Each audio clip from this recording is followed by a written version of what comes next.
Hello everyone, I am SHITAL Jondhale, student for Electrical Engineering of Guru Gobind Singh Polytechnic, Nasik. Today the topic of door alarm. How make to a door alarm? Simple method at home. In this video, I will show you how to make simple door alarm at home. I will say which material we are using this model.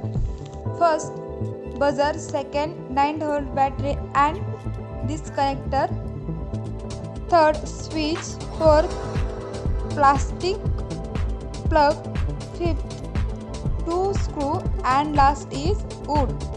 So now I will see the connection these wires.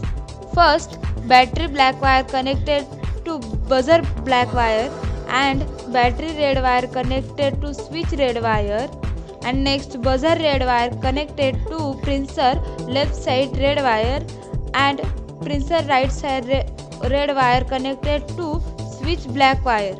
So ready for this connection of wires.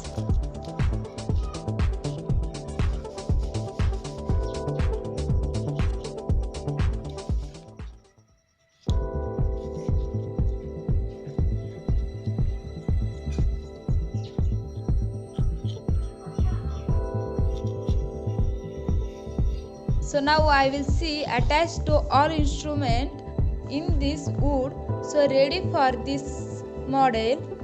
Now let's put this model on the door and see if your connection is correct and wrong. You can see that your model is working, and this buzzer alarm you can put in your shop and home in the door. So thank you for watching my video. Thank you.